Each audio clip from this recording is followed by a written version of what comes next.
hacer de hecho una subhipótesis, que una sola predicción es insuficiente para dar cuenta a múltiples horizontes de tiempo. Ahora bien, ¿cómo poder estudiar eso y cómo poder hacer inferencias inteligentes al respecto? Eso es lo que vamos a tratar de proponer. Bueno, la verdad es que existen varias formas de enfrentar el problema de pronósticos de series de tiempo de este tipo. Algunas son del mundo físico, o sea, hay un modelo causal, ciertos regresores, etcétera, etcétera. Básicamente los fundamentales son muy buenos para el largo plazo, no para lo que nosotros hemos definido como corto plazo. Uno puede, por ejemplo, calcular la temperatura, la presión, la orografía, los obstáculos y otras cosas más también. En general esos cuatro son las variables esenciales que se utilizan en este tipo de modelos. Modelos estadísticos, la verdad es que los modelos estadísticos son los modelos que nosotros ya conocemos, clásicos, donde se cumplen las condiciones de codicidad, etcétera, etcétera. Son los modelos estadísticos que todos utilizan para hacer tiempo. Existen modelos espacio-temporales también, de inteligencia artificial. Existe, básicamente estamos hablando de los distintos sabores de redes neuronales que existen, digamos. Y también estructuras híbridas, y las estructuras híbridas yo diría que son las que han tomado más importancia o más se han puesto un poco de moda últimamente. Claramente tienen la virtud de que combinan lo mejor de todos los mundos. Por ejemplo, básicamente cosas que se han hecho con bastante éxito de combinar modelos estadísticos con modelos físicos y modelos de inteligencia artificial en una forma ordenada. Acá hay un remark que parece importante, ¿ya? Que efectivamente, este es un survey que se hizo hace poco, Jung y Goldwater dicen que efectivamente los métodos híbridos, pero también los de redes neuronales y los métodos de estadística clásica, o convencional si se quiere llamar así, sirven bien para las inferencias de corto plazo y de mediano plazo. Si uno quiere ir a una inferencia un poquito más larga, si uno quiere hacer pronósticos más largos, quiere pronosticar en largo plazo, en el contexto de lo que hemos dicho, aparentemente los modelos físicos son el camino para ello. Siempre está la pregunta interesante, si uno quisiera eliminar cualquier restricción y hacer un modelo que sirva para todo, probablemente el modelo que sirve para todo debería de alguna forma tener un poco de todo, ¿no? Debería ser un modelo físico que también tuviese aprovechar las virtudes del análisis predictivo clásico y tuviera también algo de inteligencia artificial. Algunos modelos que existen y que se conocen, que se utilizan para distintas cosas, hasta incluso para la predicción de el modelo de alta resolución también, que básicamente lo que busca es parte haciendo diferencias de alto nivel y después empieza a achicar digamos, el horizonte de diferencia. Algunas características que han sido notadas por y aparecen bien documentadas en la literatura, que hacen que estas series sean un poco complicadas de tratar, ¿no? No intratables, pero difíciles de tratar, son estas. No son necesariamente distribuidas de forma normal. Son sí periódicas, lo que es una buena noticia. Ahora bien, el periodo no necesariamente es constante. Son persistentes. Y eso quiere decir que en el fondo una serie puede subir 3 veces, bajar 2 veces, así, no necesariamente hay una secuencia sucesiva de subidas y bajadas, digamos, tiene que ver con parámetros justos también eso. Son condicionalmente heteroseásticas y además pueden ser no lineales. Hay series que pueden no tener estas condiciones, pero podemos encontrarnos con series también que tienen todas estas características y eso hace que en definitiva, si uno los quiere tratar desde el punto de vista de la estadística clásica, probablemente los supuestos que uno está utilizando se violen y por lo tanto las inferencias sean de mala calidad, ¿no? ¿Existe algo así? Cuando se habla del wind speed, se está pensando en la velocidad vectorial o en solo la magnitud. Es la magnitud. Solo la magnitud. Ahora bien, efectivamente existen diferencias que pueden estar relacionadas no solo a la velocidad, sino efectivamente, por ejemplo, a la dirección. O sea, efectivamente, la verdad es que probablemente eso es lo que uno debería tratar de hacer. Sí, porque si está interesado en un parque eólico, por ejemplo, es importante la dirección. ¿De dónde viene? Sí. Hay muchos problemas que se hacen con cambian el paso, efectivamente. Disculpa. ¿Y cómo entra la escala espacial en el modelo? ¿Cómo entra la escala espacial en el modelo?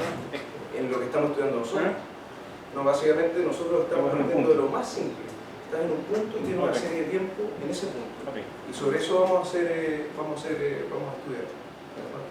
Ahora bien, es cierto lo que se dice. Primero, la verdad es que es una aproximación bastante simple, si tuviera, porque te estás parando en un punto que lo elegiste arbitrariamente y tienes una serie de tiempo que tiene todo este comportamiento, por decirlo así, indecentones, digamos, ¿ya?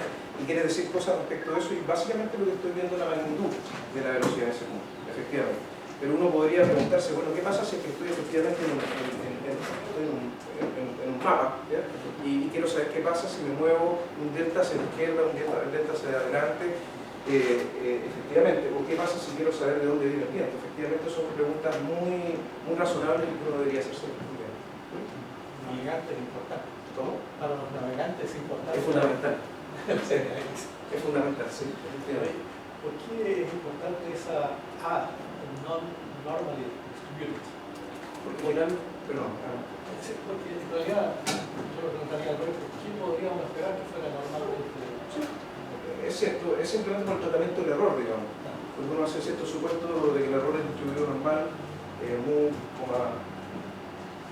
cero mu, digamos, y uno puede decir cosas como modelos estadísticos bien conocidos, ¿sí? Efectivamente, en algunos casos se han encontrado que los fits son mejores con gamma inversa o cosas por el estilo, ¿no? Básicamente es para decir que no necesariamente se van a cumplir los supuestos clásicos de los cuales tenemos. En el fondo, si se cumplieran todos los supuestos clásicos, tenemos herramientas que son súper competitivas, digamos, y no habría que hacer mucho más al respecto. O sea, ese es uno de los problemas. Lo que te interesa son los intervalos de confianza.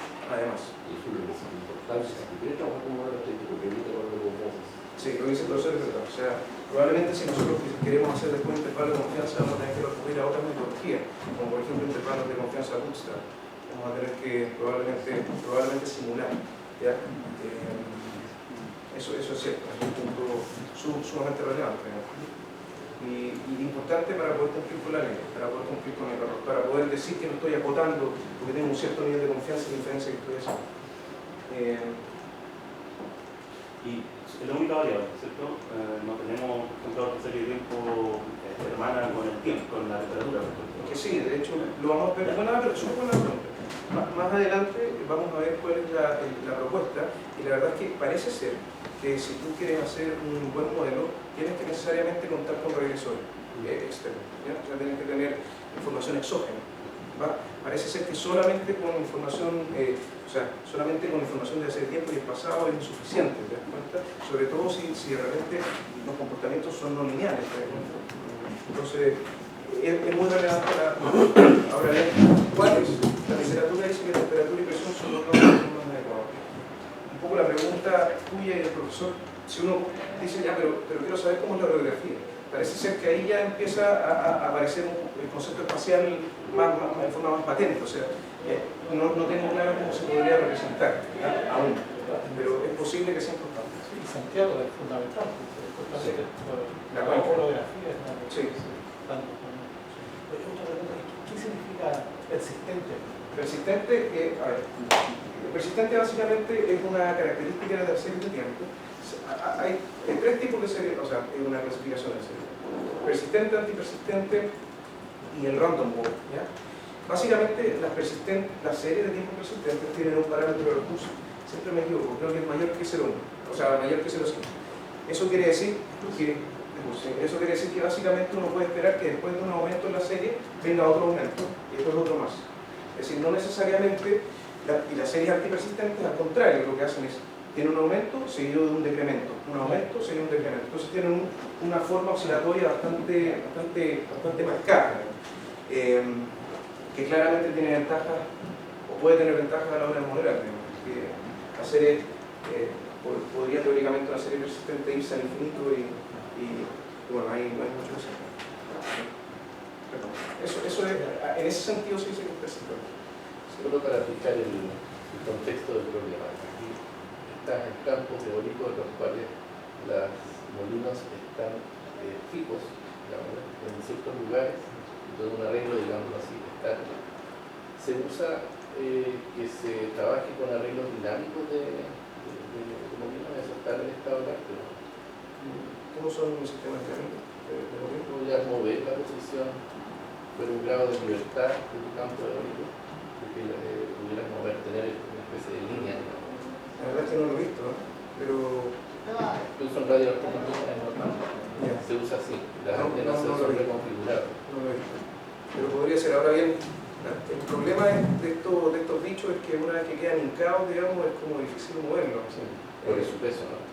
No, están hincados al suelo, digamos. O sea, ¿no es por su peso? Y son muy grandes. Ah, pues entonces levantarlos y... Claro. O sea, la verdad es que puede ser técnicamente factible, pero yo creo que económicamente imposible. Ya. De hecho, no sé si han visto cómo llegan los molinos a... Los molinos llegan a Chile. Pueden ver, tenemos alta relación con Vespa, vienen muchos molinos de España, pero vienen en barcos de proyecto, son unos bichos gigantes. O sea, la decisión, no sé cuánto cuesta, pero lo voy a estudiar. Vamos a hablar de eso, porque ¿cuánto cuesta hincar Pero uno? hay un grado de libertad, pues, en la orientación. La orientación, claro. Claro, pero la pregunta es poder ponerlo sobre un riel, por ejemplo, y moverlo, No, o que flote, digamos, no, porque el lado, eso bueno, no lo he visto nunca. ahora hay molinos así flotantes, que antes están anclados, entonces eso eventualmente se podría mover. Pero para salvar. Sí, efectivamente hay molinos offshore. Hay molinos offshore. Pero básicamente lo que he visto yo es que están hincados en un solo lugar y no se mueven, pero efectivamente uno puede regular el paso y puede regular la orientación. Escapa en todo caso un poco de mis conocimientos, pero efectivamente eso sí se puede manejar. Ahora bien, lo que estamos viendo nosotros es algo súper fácil, o sea, no sé súper fácil, perdón, retiro lo dicho, súper simple, que es básicamente una serie de tiempo muy mal comportada, ¿ya? Potencialmente mal comportada, podría ser muy decente, pero estamos asumiendo que es muy mal comportada. Una pregunta, en la lámina anterior, para decir que es persistente, ¿qué exponente Haas exhibe esa serie? El exponente Haas es un indicador que fue creado por un señor que estudia ríos, ¿ya? Si no estoy equivocado, y básicamente el Nilo, efectivamente. Decías del Nilo. Efectivamente, el Nilo, y básicamente, no recuerdo si es menor que 1,5 es random walk. 0,5. ¿Cómo? 0,5 es 1 partido por 2, perdón. Sí, es random walk, y no recuerdo si es mayor que un medio es persistente o al revés, pero al calcular el parámetro Haas, si uno obtiene un valor inferior a ese umbral, dice que es antipersistente, y si es superior a ese umbral, dice que es persistente. Pero ha hecho una prueba empírica y ¿me podría decir qué valor de Haas tiene tu serie? No, pero hay que hacerlo. Es una de las cosas que hay que calcular previamente. Hay que calcular también sus características, hay que verificar cuando hagamos el estudio. He hecho un test con una serie de tiempo, un río, digamos, que ahí efectivamente era una serie antipersistente. Pero efectivamente cuando se estudie la serie, vamos a tener que comprobar si efectivamente se cumplen los supuestos, si los residuos son normales o no son normales, si la serie es persistente. Hay que estudiar también los decaimientos de las autocorrelaciones también, para que ver si efectivamente uno podría eventualmente, para una serie bien comportada, instalar o proponer un modelo, por ejemplo, simple como un autorregresivo clásico, que podría darse si efectivamente la serie tiene buenas características. También la pregunta es no lineal, ¿en qué sentido es no lineal, digamos? O sea, ¿es no lineal en la varianza? ¿Es no lineal en la media? ¿Hay transformaciones simples que pueden hacer que la serie se transforme en una serie lineal? De repente solamente con el logaritmo yo puedo descomponer, digamos, efectos multiplicativos y transformarlo en una serie bien tratable, digamos. Pero esos son elementos que sí hay que investigar, y lamentablemente hay que investigar caso a caso. No tenemos una teoría general, porque tiene mucho que ver con el lugar donde tú estás haciendo el estudio. Es demasiado, esto es muy empírico, eso es verdad. Y de hecho tan empírico es que los modelos de descomposición que les voy a proponer más adelante para enfrentar este problema son todos empíricos, son a partir de la data. Y eso se explica un poco, o el motivo de eso es que efectivamente tenemos poca información sobre la serie en concreto. ¿Vale? No sé si he podido contestar para hacer esta pregunta. La data, ¿cómo se obtiene? Lo vamos a ver en... sensores? Lo vamos a ver en... ¿Cómo están distribuidos los sensores? Porque No tengo idea, pero es un buen punto, no lo sé. Porque en el fondo eso es lo que va a marcar, porque al final es un campo de velocidades, ¿cierto? No me interesa solo la magnitud, pero cómo se distribuye, ¿cierto? En una gran región, por ejemplo, todo el desierto de Atacama. Sí.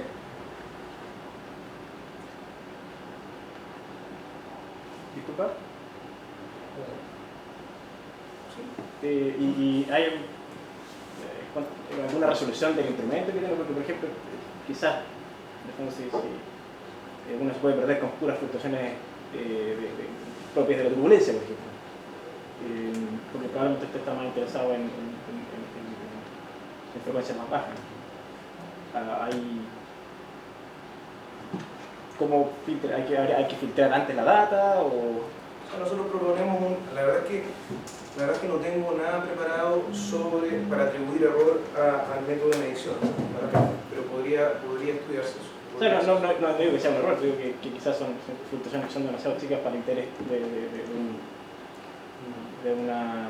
Sí, lo que pasa es que efectivamente nosotros deberíamos esperar que producto del método de medición, ¿ya? Y del medidor aparecieran, si quieren llamarlo oscilaciones o errores propios de la forma de capturar el dato. O sea, hay errores asociados a eso. Pero me refiero incluso más grande que eso, que pruebas de la turbulencia, que el flujo viene con turbulencia y las fluctuaciones son de alta frecuencia, entonces probablemente no te interesa, no hay que filtrar. Ok.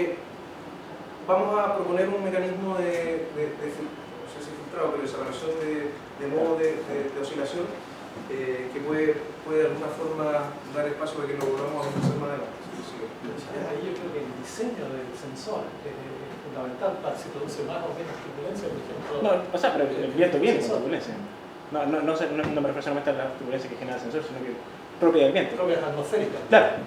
Pero yo creo que el sensor puede introducir muchas, porque probablemente. una veleta, Sí, claro. ¿cierto? La veleta está marcando la dirección y hay alta oscilación en la veleta. Entonces, hay un problema de mecánica detrás. O sea, el diseño del sensor que nos dará una medición adecuada. Aunque hay... Pero sí, pero yo creo que para plantear importancia del sistema de adquisición que fue lo propio. Alguien hizo la adquisición, por algún método, simplemente hay levantamiento de la valencia, hay levantamiento. Los datos están. Y con esos datos podemos ir. Aun cuando hay un congreso en este minuto, que no tiene Alex Flores, ¿no es cierto? Está preocupado por el tema de adquisición. Por un problema que Pero es fundamental porque la data no te dura más de 6 horas o una cosa así. Se va cambiando rápidamente de hora en hora. Entonces, nos saco mucho desde el punto de vista de aplicación práctica, conocer lo que ocurrió la semana pasada o hace un año. Hay información extraña. tienen el módulo diferentes sectores que están conectados. Bueno, no sé, a lo mejor estamos dele más cortilla. No, tenemos. Ese es parte de la agregación. Porque yo también quiero medir la velocidad del viento, medir la presión y obtendría las velocidades, el mapa de velocidades como gradientes de la presión. Porque la presión es más fácil de medir y tiene menos turbulencia, menos fluctuaciones, entonces puedo tener un mapa más estable con el cual puedo trabajar mejor. Pero ahí la pregunta es convertir entonces la velocidad del viento, porque la velocidad del viento se convierte en energía directamente, en cambio la presión no. Sí, pero la presión, el gradiente me da la velocidad.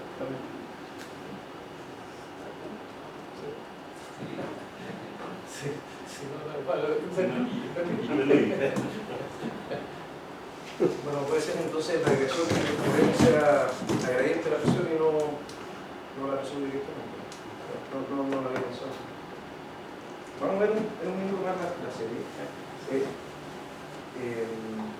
Voy a pasar rápido, no sé si voy a pasar tan rápido, pero voy a explicar un poco qué es lo que escala. mi impresión es que no existe probablemente aún una visión universal de a qué nos referimos. Nosotros vamos a seguir la definición de un profesor que se llama Ferreira, que estudió este tipo de problemas en otro contexto, en ríos.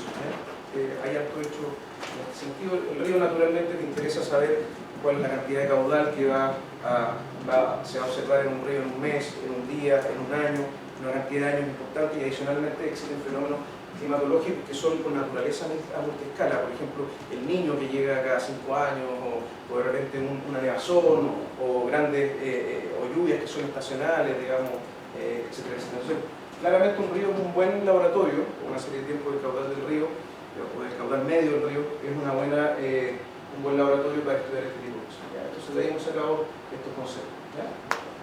El libro de este señor es del año 2007, ¿ya? Así que relativamente no tiene años de historia, ¿no? O sea que el concepto claramente es anterior a ese libro. Y básicamente podemos tomar la definición que aparece acá. Se refiere a procesos, algoritmos, data, que puede ser estructurada por escalas, y un ejemplo, por ejemplo, para la redundancia de un fractal, está también el fast wave de transform como un ejemplo de un algoritmo multiescala. O para motivar, un ejemplo, no digo que lo que vamos a hacer nosotros sirva para hacer de tipo financieras, por si acaso, pero solamente para motivar la reflexión. Claro, el precio de la acción uno la puede observar en este minuto, la puede observar en el día, la puede observar en el año, ¿ya? Y uno la puede observar cruda, es decir, de dato directo, o puede observar un cierto operador sobre él, por ejemplo, el promedio de lo que tuve. Todas esas posibilidades. Entonces, claramente hay ciertos fenómenos que la data uno la está controlando en forma, por ejemplo, horaria, pero quiere decir cosas respecto de esa misma serie en un horizonte un poco más grande, y un caso mucho más difícil en un horizonte mucho más pequeño. O sea, ya es otro problema. No tengo mucha idea respecto cuando pasa lo contrario, es decir, que los tics son superiores a la escala que quiero investigar. Okay. 3 clases de fenómenos multiescala. ¿Ya? El primero es aquellos que son naturalmente multiescala, y un buen ejemplo es, estamos hablando de sedimentos naturalmente, entonces, un buen ejemplo es la temperatura en este punto. ¿Ya? Naturalmente existen variaciones que son intradía, existen variaciones que son intrasemana o intraestación, si uno quiere, hay variaciones que son intraaño. Existen bastantes variaciones a distintas escalas de las cuales uno podría decir cosas. ¿Ya? Las variaciones son importantes porque si yo tomo un horizonte relativamente pequeño, por ejemplo un día, las variaciones estacionales de la estación, por ejemplo el verano, el invierno, pueden no tener mucha relevancia, mucha importancia. ¿Ya? Para una cantidad de días relativamente cercanos dentro del invierno. Ahora bien, si mi inferencia es un poquito más larga, claro que va a ser importante saber si estoy en verano, en invierno o en primavera. Naturalmente va a haber un efecto al menos sobre la media, que va a ser distinto. ¿Ya? La segunda clase tiene que ver con un problema un poquito distinto, donde yo tengo información de un mismo proceso, pero a distintas escalas. Entonces puedo recolectar información, por ejemplo, en un sistema meteorológico, ¿ya? Donde sé lo que está pasando en una región grande, y también sé lo que está pasando particularmente en Valparaíso. Y la pregunta es cómo puedo yo articular o hacer que esos dos datos participen en un sistema predictivo de forma coherente. Un tercer caso tiene que ver muy bien con una estrategia poco oportunista. En ocasiones conviene tratar problemas muy complejos a escalas más grandes, ¿ya? Porque tal vez el tiempo computacional con mucho detalle es muy costoso, y por lo tanto resuelvo el problema a una escala más grande, y después voy progresivamente por una cierta línea o por una cierta dirección aumentando el nivel de resolución. Esas son las tres clases que se definen acá, y nosotros naturalmente nos vamos a estar preocupando del primer caso. ¿Ya? Nuestra serie está contenida en el primer caso. ¿Ya? ¿Bien? ¿Sí? Algún par de operaciones adicionales, ¿ya? El problema finalmente es ese, cómo puedo integrar yo escalas distintas, ¿ya? En este caso en un método que me permita decir cosas respecto a un sistema y que esa integración sea coherente y naturalmente en el caso de la serie de tiempo, si lo estoy tratando de traspasar a la industria o aplicar a la industria, que me permita decir cosas con rigor y con cierto grado de precisión. También sabemos que básicamente en el mundo real, la verdad es que las series usualmente están presentadas a distintas escalas respecto del mismo proceso en particular. Y adicionalmente, que esto puede tener que ver con lo que tú decías, Christopher, a veces fluctuaciones pueden y perturbaciones de alta frecuencia pueden efectivamente dificultar la inferencia o la predicción. Naturalmente existe también el ruido. Hay que ser capaz o tratar de hacer algo que te permita discriminar tanto cuanto sea posible la data de ruido, que pueden ser ruidos que provengan, por ejemplo, de los sensores, ruidos que provengan, por ejemplo, de quien está midiendo, etcétera, etcétera. ¿Ya?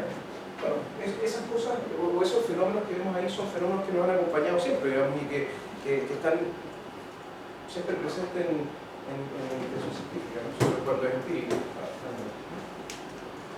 Okay. Bueno, hagamos un dibujo para tratar de explicar un poco qué es lo que aprendemos. Lo que aparece ahí es una serie de tiempos, ¿ya? De viento. La unidad es de pulsar. Como podemos ver, en medida sobre 2.500 horas aproximadamente. Y la pregunta es, bueno, esa serie de tiempo se ve que va cambiando, digamos, la media, fácilmente apreciable, y pareciera ser que la varianza también va cambiando en el tiempo. Hay algunos pics, efectivamente. Y la pregunta es, ok, estamos parados acá en el 2500 y queremos saber qué va a pasar en la ventana 1, queremos saber qué va a pasar en la ventana 2, que contiene la ventana 1, queremos saber qué va a pasar en la ventana 3, que contiene la ventana 1, la ventana 2, y finalmente lo que pasa en la ventana 4, que contiene todas las anteriores. Y en ese sentido nos gustaría que esos pronósticos o lo que digamos de esas ventanas sean de alguna forma coherentes y que tengan algún grado de certeza respecto a lo que estoy tratando de decir. Por ejemplo, un intervalo de confianza social. Eso es. Aquí la toma de muestra, ¿cuál es el libro de la toma de muestra? O sea, TICS. Sí. En este caso en particular no lo sé. Porque pero en general son cada... No, incluso menos. bueno, Incluso cada 15 minutos. Podría ser, claro, porque si lo estirara esta acordeón, a lo mejor vería más regularidades. Bueno, desde luego que existe un mecanismo, uno podría hacer la primera diferencia también para sacarle... O sea, hay varias cosas que uno podría decir así en forma un poco inocente, aplicarle el logaritmo, ver si puedo quitar, ¿cómo se llama?, la variación. Yo creo que lo fundamental es que lo que está mostrado ahí está en una escala de tiempo que es muy grande frente a las variaciones. O sea, si yo tomara muestras cada minuto, por ejemplo, entonces las variaciones de velocidad no serían tan grandes. Tendría una curva relativamente amigable, porque esta es solamente... No, porque falta información, en el fondo hay salto, uno podría completar la historia que falta. Sí, es verdad. Ese es el caso que yo decía. Más o menos sabemos qué hacer cuando tenemos tics a una cierta frecuencia y queremos inferir algo mayor que eso. Pero lo contrario, es decir, tratar de hacer una interpolación de lo que pasó en el medio, eso por lo menos yo no sé mucho de eso. Pero sería interpolación una restricción a la toma de muestras. Si no las tomemos tan separadas, tomamos más juntas. O sea, de hecho, muy probablemente la frecuencia de toma de muestra es un factor que uno también debería estudiar. ¿Cómo influye en la capacidad predictiva? Porque en las series financieras no tiene control sobre eso, lo que hay, ¿no? Pero aquí, ¿cuántas veces quiere uno leer el sensor respectivo? ¿Tiene el valor instantáneo del sensor? En este caso sí. Pero hay una serie de tiempos, por ejemplo, las que están relacionadas, que hacen cosas parecidas en serie hidrográfica, pero funcionan con medias. Son promedios, y son promedios de varios tips. Y probablemente en esa serie usualmente lo que uno ve es el valor diario, no el valor, en este caso, cada 15 minutos. La serie de tiempo es bien común verlas cada 15 minutos. Entonces en un día uno tiene bastante datos. Y tiene sentido que se haga cada 15 minutos porque la inferencia o el pronóstico que voy a hacer es de muy corto plazo. Entonces si yo, por ejemplo, lo hiciera una vez a cada hora, podría ser muy poco.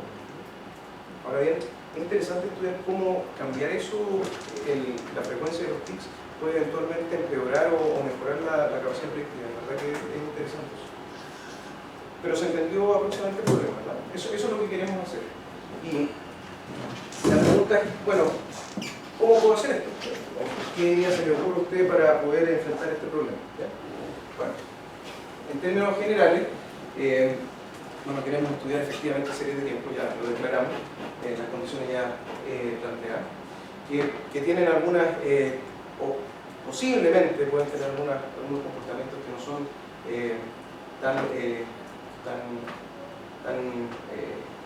o que violan, digamos, algunas condiciones, y acá estamos incorporando una tercera. Primero, que pueden no ser estacionarias, pueden ser no lineales, ¿ya? Pueden haber procesos de memoria larga, ¿no? Es decir, puede ser que los autocorrelogramas no caigan a cero, sino que puede que mis datos hoy día tengan una alta correlación con algo que pasó hace 30 días, o que pasó hace 40 días, etc. Bueno, sabemos que hay métodos para hacer eso, hay diferencias, no se entiende, ¿no? pero a veces no son tan triviales, o tratarlos no es tan trivial. Y peor todavía, ¿qué pasa si es que además tiene un comportamiento caótico? Hay algunos autores que afirman que la serie de tiempo de viento, yo no estoy capacitado para decirlo de forma taxativa, pero afirman que la serie de tiempo de viento tiene comportamiento caótico. Tiene que ver con los exponentes del tiempo nuevo, etc. Ok. Entonces eso significa que los errores que tienes son no estacionarios. Eso quiere decir que el residuo está súper mal comportado. El residuo está mal comportado. Por lo tanto, tienes errores en distintas partes de la serie que no pueden calzar con ninguna distribución. Conocida. Y otras cosas no, digamos. Pero efectivamente, y a intervalo. Entonces, no, y a intervalo, o sea, puede ser estacionaria hoy día, pero mañana no, ¿te das cuenta? Entonces, hay que asumir el peor de los casos, digamos, lamentablemente. ¿Ya? Bueno, ok. Y algunos objetivos específicos. Bueno, nosotros queremos tratar de mostrar, no de demostrar, sino mostrar que es inteligente o al menos es razonable enfrentar este tipo de series de tiempo para el pronóstico de corto y mediano plazo de la siguiente manera. Primero, hay que incorporar regresores externos. Eso es lo primero que queremos declarar, digamos, y naturalmente vamos a tener que mostrar que incorporar regresores externos va a hacer que el modelo funcione mejor que si no lo tuviese. Eso es lo primero que queremos decir. Ahora bien, ¿cuál es inicialmente la temperatura y la presión? Podrían ser más claras, hay que estudiar, ¿verdad? Podría ser que no sea la presión, sino que sea la gradiente de la presión, ¿verdad? Pero ¿Cómo se mide eso? Aparte son las gradientes espaciales. No, es numérico. La diferencia de la presión. Es numérico, claro. Si uno tiene un campo de... Claro. Después de la derivada de ese campo. Por eso, pero tiene que Pero tener varios... es la evolución de la gradiente es mucho más. Muchos sensores. Es muy difícil. No, la presión es más fácil que la velocidad. Pero es además la variación de la gradiente en el tiempo, porque no es la misma gradiente todo el tiempo. Entonces, primero tenemos que medir la gradiente y después cómo evoluciona en el tiempo. Son las dos variables. Pero es un punto, a mí me parece muy buen punto, digamos, habría que considerarlo. La humedad también de aire. Sí, la humedad también lo dice. Pero parece ser que nada le gana a la temperatura y a la presión. Bueno. Parece. Nuestra idea es probarlo efectivamente en datos reales, por si acaso, y decir algo al respecto. La humedad sí, la temperatura. Bueno. Aquí lo experimentamos cuando entra la lavadora, baja la temperatura.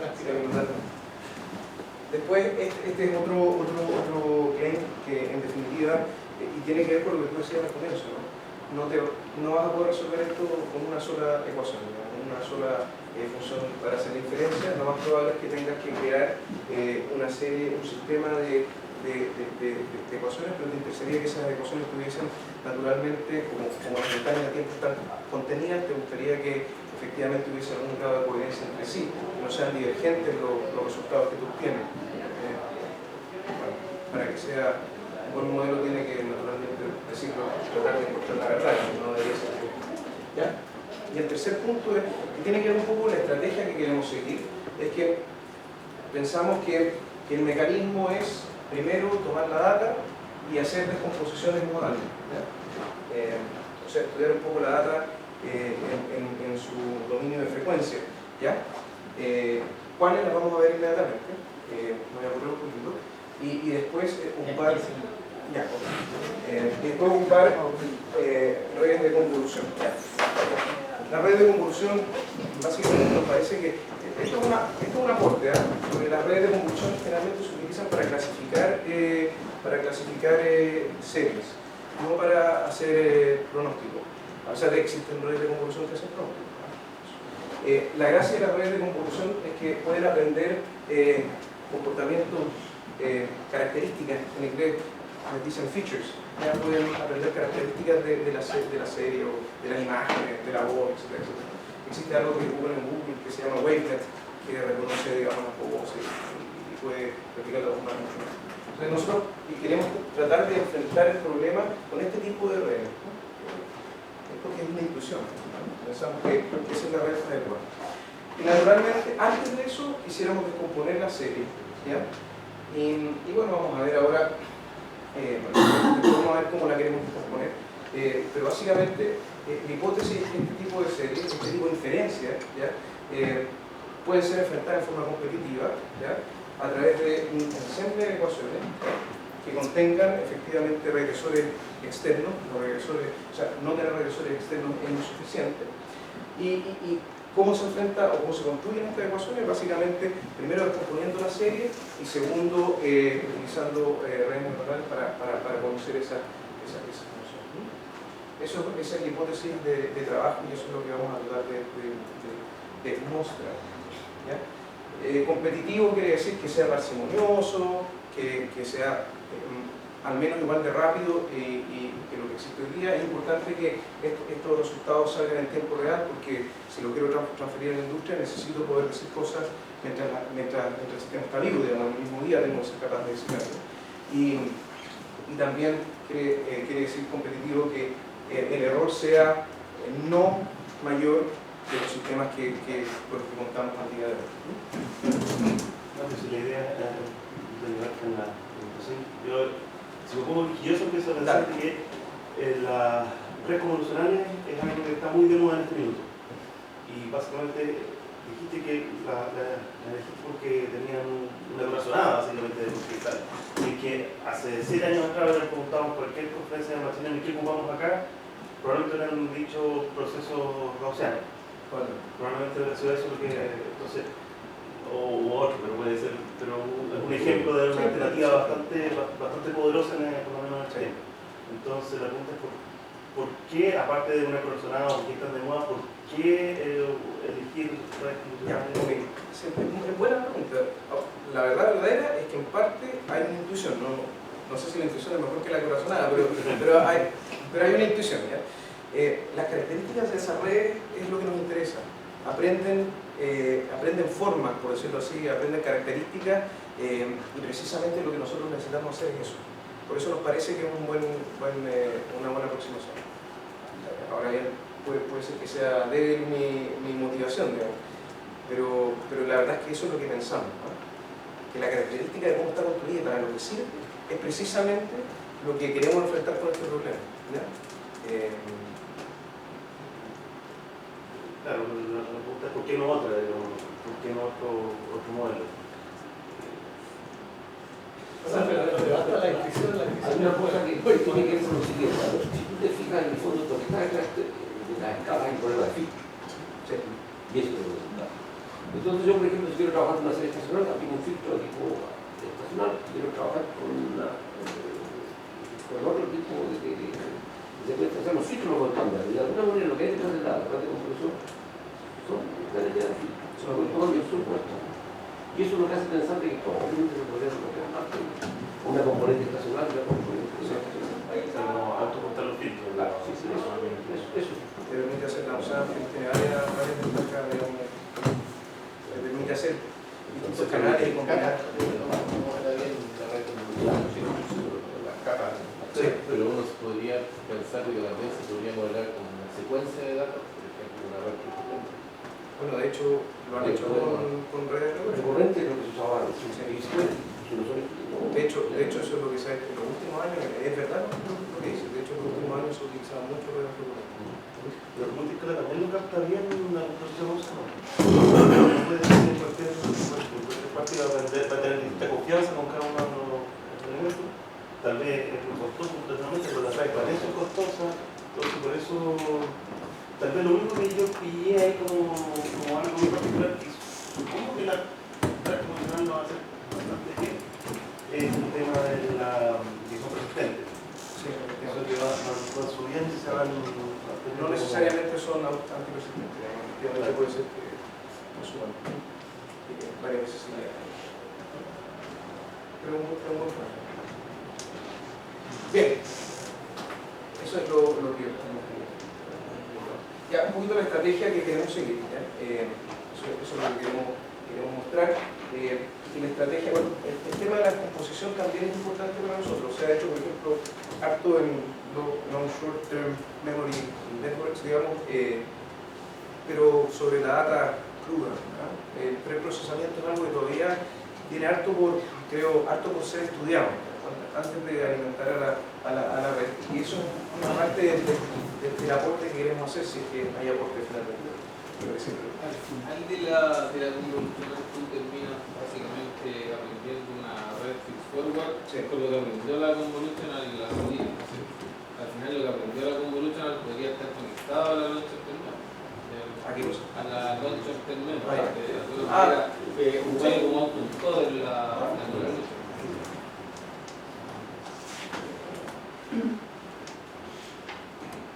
Okay. Básicamente lo que proponemos el doctorado que estoy haciendo yo es de sistemas complejos, así que tengo que decir algo al respecto. Voy a vender la pomada un segundo, pero cortito. Ya. Bueno, entonces este es un problema que podríamos enfrentarlo como un problema de sistemas complejos donde hay distintos agentes o distintos efectos que están operando sobre un sistema en particular.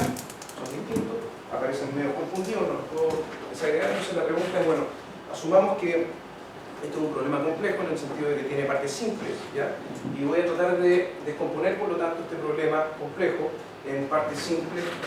Resulta como más o menos natural pensar que esas partes simples son las distintas migraciones, oscilaciones o frecuencias de la serie que existen, es decir, tendencia, estacionalidad, variaciones en un corto plazo, etc.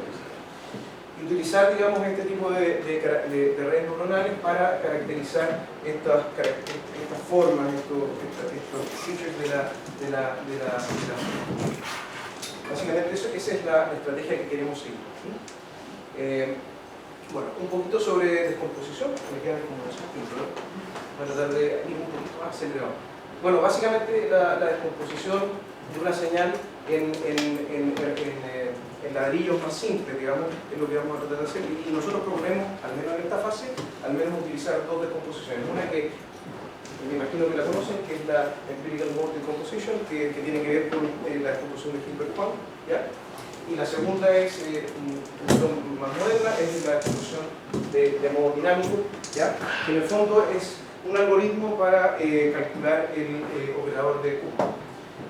Básicamente ambas han sido como se llama, diseñados para series, digamos, que de alguna forma se pueden denominar turbulentas, entonces nos parece que puede ser inteligente tratar de utilizar. ¿Ya? Ahí está la forma de hacer la descomposición empírica de Hilbert Cohn, pero no la voy a explicar, prefiero explicar un poco la idea. Esta es una composición empírica, o sea, aprendemos de la data sin saber mucho de ella. ¿Ya?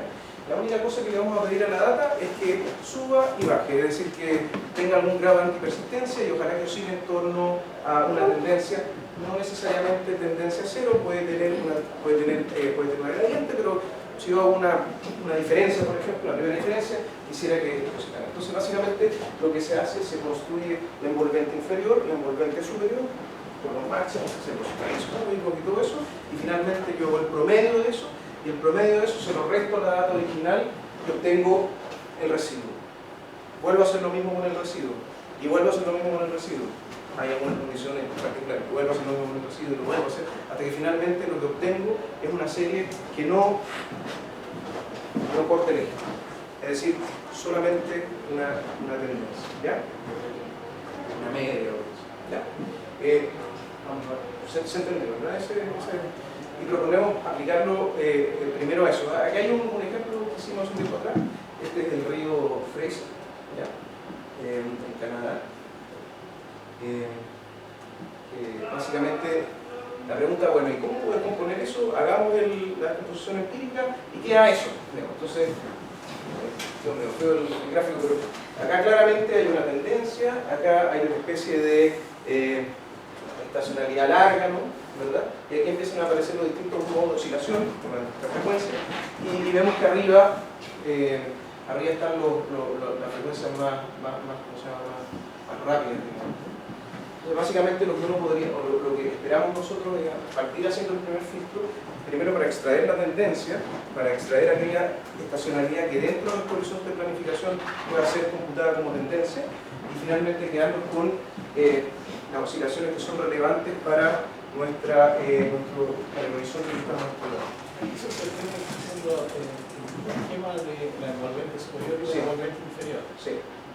Entonces, esa es la primera que se obtiene. Estas se llaman IMFs, Intrinsic Mode Functions. ¿Ya? Y la primera que se obtiene es esta. ¿Ya? Después lo que se va haciendo es, básicamente, aplico lo mismo a la suma de todas estas. Lo que me queda es el residuo, que es la suma de todas, desde la segunda hasta la última. Lo vuelvo a aplicar y aparece la segunda. Porque no se hace, por ejemplo, aplicar directamente alguna wavelet que sea más o menos similar a la señal que uno tiene. Y la misma wavelet muestra la descomposición, pero la escala no está. No, de hecho se ha hecho así. Se ha hecho así, de hecho.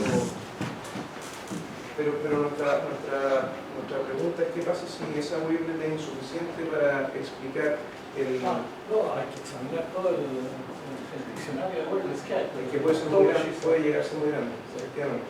Pero lo que usted dice sí se ha hecho. La pregunta, lo que estamos tratando de hacer acá es evitar precisamente eso. ¿Ya? Lo que queremos es ver si la data nos puede hablar directamente. ¿No? Es decir, si soy capaz de, sin imponer una estructura particular de wavelets, poder decir algo al respecto. Pero aquí tienes que imponer un vecindario donde tú consideres un pico. Entonces son parámetros. Eso es. Por lo tanto, dependiendo de esos parámetros, igual te va a cambiar esa composición. No da ninguno, ¿verdad? No, para nada. Y no hay certificado de optimalidad ni nada de esas cosas. Tenemos acá es absolutamente empírico. Y puede variar de programador en programador. Pero en vez de hacer algo que pareciera que estoy jugando a los dados, la wavelet sí te garantiza que reconstruye la señal original sin pérdida de información. Entonces, ¿por qué jugar con algo que le introduce más incertidumbre que la que ya tiene? Está bien, pero o sea, es legítimo lo que tú dices. El segundo modo de composición es un poquito distinto, es más formal. Es efectivamente la composición dinámica que tiene algún grado de... hay un certificado de optimalidad, por decirlo así, de por qué estoy haciendo eso. Básicamente lo que yo quiero acá es hacer un estudio, por decirlo así, de eso. Quiero ver los datos, quiero sobrevolar los datos. Y básicamente no me interesan los modos de vibración grandes, ¿te das cuenta? Primero lo que quiero es sacar la tendencia, quiero dejar los datos con media cero, ¿ya? O tratar de hacerlo con media cero. Y tratar de descubrir si existen algunos fenómenos oscilatorios de largo, ¿cómo se llama? Que comparado con el horizonte que estoy estudiando, puedan ser descartados como como variaciones que en verdad son más imputables a una media que a una oscilación dentro del PIN. Pero la transformada de Weyler te da eso igual. ¿Sí? La descomposición en escala tú puedes ver efectos de alta frecuencia o baja frecuencia y lo puedes ver a distintos niveles de escala, sobre todo qué está pasando con la componente de descomposición y la componente de aproximación. Y tú lo puedes ver sin perder información. Pero tenemos que perder información, porque uno suma eso y uno Sí. Bueno. Pero él decía que variaba de programador, que lo implementara. Yo estoy seguro que se recupere la señal porque está aproximando por splines en el fondo. No, sí, se recupera la señal, Pero uno le da completa. Porque es una diferencia. Eso sí que la señal en teoría. Sí, para que yo no diga que... Bueno, puede ser, pero en el fondo lo que uno hace es operar sobre el residuo. Y efectivamente uno puede recuperar la señal. De hecho, la gracia es que recupera la señal original.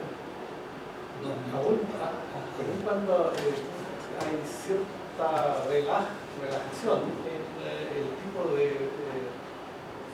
spline que está tomando. Lo que pasa es que el spline nos sirve para hacer la envolvente. Y la envolvente superior con inferior, yo la promedio y se la resto la dato original. Pero uno podría tener un spline cúbico o un spline Son cúbicos. de quinto o de, Sí, podría colocar un spline de sí. cero o de lo que sea. Sí. Entonces, A menos variabilidad. de que esté muy equivocado, la señal sí se puede restituir. No, es posible. Porque finalmente esto lo creo, con una cierta aproximación es posible. ¿Cierto? Pero sería interesante, y yo creo que ese sería un resultado matemático bien bonito, ¿eh? De que por esta vía se puede realmente reconstruir con cierto nivel de precisión la señal. Ya, hasta lo creo. El que vino ahí es una noción de espacio, estamos en el mismo espacio, entonces eso sumado da cerca de son solamente La diferentes. aproximación ocurre normalmente en el mismo espacio. No hay un cambio. Por ejemplo, si aproximamos una señal por senos y cosenos, ¿cierto? Es un gran teorema que las funciones trigonométricas permiten aproximar. Entonces ahora la pregunta sería, y ya sé cómo se lo digo. Что знаешь? ¿Cuánto minutos? ¿Ya estamos? Bueno, voy a hacerlo en un minuto, básicamente. Ya. El punto es que, a ver, lo interesante de las conclusiones clínicas, voy a tomar tu punto, me parece relevante, voy a tener que estudiarlo eso. Básicamente es para conocer, digamos, las variaciones dentro de este PIN o estos PINs, si hay algo que efectivamente lo puedo sacar, porque básicamente puede ser considerado como medio. ¿Ya? Con el residuo de eso, lo que nosotros proponemos es esto. ¿Ya? Esto se llama la descomposición dinámica multirresolución, que no voy a alcanzar a explicar de qué se trata, pero básicamente viene de una metodología para calcular el operador de Huffman, etc. Pero la idea es la siguiente. Tú tienes tu serie de tiempos original y la idea es separarla, ¿ya? Mediante un operador, ¿ya? En distintos pins. ¿Ya? Por ejemplo, este es un día, entonces tengo dos pins de 12 y 12 horas, después 6, 6, 4, 4 y eso. ¿Ya? Entonces, básicamente, la pregunta es, ¿puedo separar yo mi serie en distintas subseries con oscilaciones a distintas frecuencias en estos pins? Esa es un poco la pregunta. Y puede ser importante porque si yo voy a hacer, por ejemplo, inferencia respecto de 4 horas, me interesa saber entre la hora 0 y 4 cuál es la frecuencia, entre comillas, natural, no la natural, pero la frecuencia aquí, la frecuencia después ahí y allá. Y la pregunta es si yo puedo combinar estas distintas frecuencias en los distintos pins, digamos, para poder mejorar mi capacidad de programa. ¿No es eso un periodograma? ¿Un periodograma? Sí. No sé si se llama así. Sí, frecuencia contra tiempo. Sí, pero el tema es que lo que está acá en verdad son vectores, no es la frecuencia o el periodo.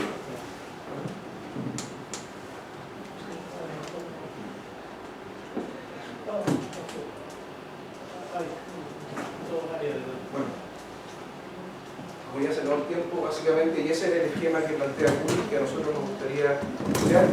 La única diferencia, o sea, hay varias diferencias, hay que trabajar acá, ¿no? Pero básicamente termina prediciendo el label o digamos, la etiqueta de la serie de tiempo.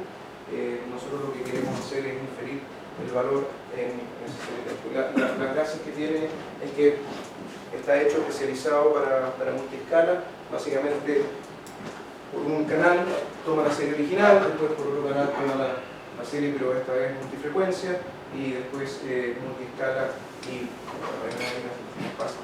va por canal separado y después se realiza el resto de la convolución. En pocas palabras, proponemos hacer esto, digamos, modelar esta serie a distintas escalas de tiempo. Pensamos que es importante para esto dedicarle un tiempo extendido a la descomposición.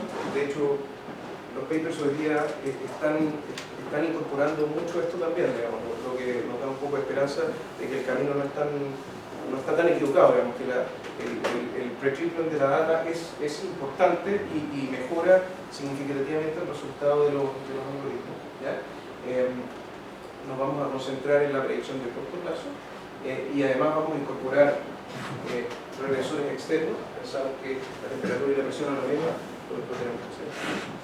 Y finalmente, bueno, ¿en qué esquema? En el esquema de redes de convolución multiescala como el propuesto de Puy, pero ahí tenemos que trabajar porque lo que queremos hacer efectivamente es inferir el resultado y no clasificar. Eso es básicamente. ¿Alguna consulta para cerrar? Leamos la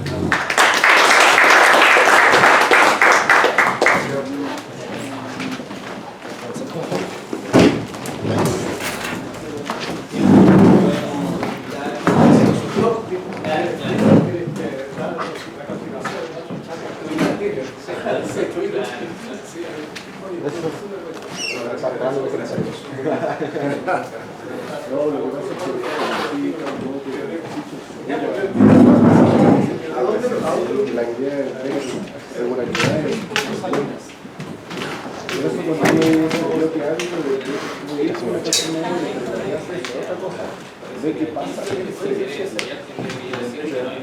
entonces ahí te hace aparecer distintos comportamientos probablemente no lo va a ver así esa forma igual interesante aplicar eso que también tiene una animación porque va a quedar un residuo que quizás sea puro ruido en ese residuo solo el problema que no sea ruido claramente no vaya a alcanzar a tengo que ser 100% de y no necesita seguir ahí se reconstruye claro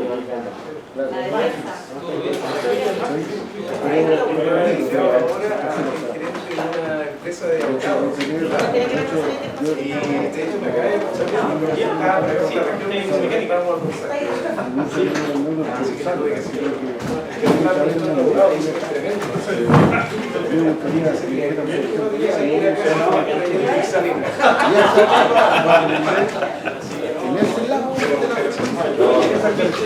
yo creo que se me dio estamos lanzando evolucionando hasta el chico